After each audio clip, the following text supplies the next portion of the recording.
നമസ്കാരം. മലയാളി വാർത്തയിലേക്ക് സ്വാഗതം. ഗോപൻ സ്വാമിയുടെ സമാധിയിൽ നിന്ന് പുറത്തെടുത്ത മൃതദേഹം തിരുവനന്തപുരം മെഡിക്കൽ കോളേജ് പോസ്റ്റ്മോർട്ടത്തിനായി മാറ്റിയിരുന്നു. മൃതദേഹം മാറ്റിയതിന് പിന്നാലെ ഉയർന്ന പ്രതിസന്ധിയായിരുന്നു കുടുംബം മൃതദേഹം ഏറ്റെടുക്കുമോ ഇല്ലയോ എന്നുള്ള ചോദ്യം. കുടുംബം വീണ്ടും വീണ്ടും ബാധിച്ചത് സമാധിയായി മരിച്ചു എന്നല്ല എന്നാണ്. ഡോക്ടർ തൊട്ടാൽ കളങ്കമാകും എന്നൊക്കെ പറഞ്ഞിരുന്നു. ഇതോടെയാണ് മൃതദേഹം ഏറ്റെടുക്കുന്നതിൽ വലിയ തോതിൽ ആശങ്ക നിലനിന്നത്. എന്നാൽ ഇപ്പോൾ പുറത്തുവരുന്ന റിപ്പോർട്ടുകൾ അനുസരിച്ച് ഗോപൻ സ്വാമിയുടെ മൃതദേഹം പോസ്റ്റ്മോർട്ടം നടപടികൾക്ക് ശേഷം ബന്ധുക്കൾ ഏറ്റെടുക്കുമെന്ന് തന്നെയാണ്. കുടുംബം മെഡിക്കൽ കോളേജിലേക്ക് തിരിച്ചിട്ടുണ്ട്. എന്നാൽ സമാധിപീഠം ഒരു കാരണവശാലും പൊളിക്കാൻ അനുവദിക്കില്ലെന്ന കുടുംബത്തിന് പിന്തുണമായി രംഗത്തുണ്ടായിരുന്ന ഹിന്ദു ഐക്യവേദി, VSDP സംഘടനകളിലുള്ളവർ ആരും തന്നെ മെഡിക്കൽ കോളേജ് ആശുപത്രി പരിസരത്ത് ഉണ്ടായിരുന്നില്ല. ഇന്ന് രാവിലെയാണ് വൻ സുരക്ഷാ വലയത്തിൽ സ്വാമിയുടെ മൃതദേഹം പുറത്തെടുത്തത്. തിരുവനന്തപുരം മെഡിക്കൽ കോളേജിലേക്ക് പോസ്റ്റ്മോർട്ടത്തിനായി മൃതദേഹം മാറ്റുകയായിരുന്നു. കല്ലറയിൽ കിടത്തിയ മൃതദേഹം ഗോപൻ സ്വാമി എടുത്തത് തന്നെയാണെന്നാണ് സൂചനകൾ.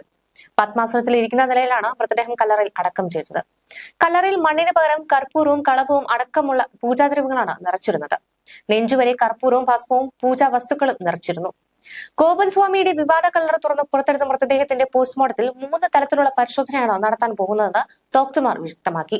വിഷം ഉള്ളിൽ ചെന്നാണോ മരണമെന്നും പരിക്കേറ്റാണോ അതോ സ്വാഭാവിക മരണമാണോ എന്ന് പരിശോധിക്കും.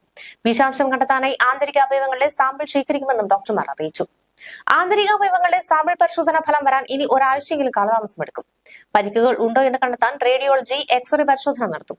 ഇതിന്റെ ഫലം ഇന്ന് തന്നെ ലഭിക്കും. 3ാമത്തെ പരിശോധന സ്വാഭാവിക മരണമാണോ എന്ന് സ്ഥിരീകരിക്കാനാണ്.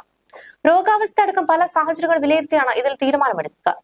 മരിച്ചത് ഗോപൻ തന്നെയാണോ എന്ന് ഉറപ്പുവരുത്താൻ ശാസ്ത്രീയമായി തെളിയിക്കാൻ DNA പരിശോധന നടത്തും. പോസ്റ്റ്മോർട്ടം നടക്കുന്ന സ്ഥലത്തേക്ക് മൂത്ത മകനെ കൊണ്ടുപോയിട്ടുണ്ട്. ആദ്യം ഒന്ന് വിസമ്മതിച്ചുവെങ്കിലും പിന്നീട് മകൻ പോകാൻ തയ്യാറാവുകയായിരുന്നു.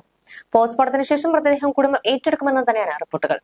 ആദ്യം തീരുമാനമെടുത്തത് മൃതദേഹം അഴുകിയ നിലയിലാണെങ്കിൽ പോസ്റ്റ്മോർട്ടം സ്ഥലത്ത് വെച്ച് തന്നെ നടത്താമെന്നായിരുന്നു. അതുകൊണ്ട് തന്നെ ഫോറൻസിക് സർജൻ അടക്കം സംഘം സ്ഥലത്ത് എത്തിയിരുന്നു. എന്നാൽ അഴുകിയിട്ടില്ലാത്തതിനാൽ ഫോറൻസിക് സംഘം മടങ്ങി. കളക്ടറുടെ ഉത്തരവിന്റെ അടിസ്ഥാനത്തിൽ 2 ദിവസം മുമ്പ് കല്ലറ പൊളിക്കാൻ ശ്രമിച്ചെങ്കിലും പ്രതിഷേധത്തെ തുടർന്ന് പിന്മാറുകയായിരുന്നു. ഗോപൻ സ്വാമിയെ കാണാനില്ലെന്ന കേസിൽ അന്വേഷണം നടത്തുന്ന പോലീസിന് കല്ലറ തുറന്ന് പരിശോധിക്കുന്നതിൽ തടസ്സമില്ലെന്നായിരുന്നു കോടതി നിരീക്ഷണം. തുടർന്നാണ് പോലീസ് അന്വേഷണവുമായി മുന്നോട്ട് പോകാൻ തീരുമാനമെടുത്തത്. അതിരാവിലെ വൻ പോലീസ് സന്നാഹത്തോടെ വീട്ടിലെത്തി കല്ലറ പൊളിക്കുകയായിരുന്നു. അതേസമയം നേരത്തെ പ്രതിഷേധം ഉയർത്തിയെങ്കിലും ഇന്ന് കല്ലറ പൊളിക്കുമ്പോൾ കാര്യമായ പ്രതിഷേധമൊന്നും കുടുംബത്തിന്റെ ഭാഗത്തുനിന്ന് ഉണ്ടായിരുന്നില്ല. ന്യൂസ് ഡെസ്ക് മലയാളി വാർത്ത.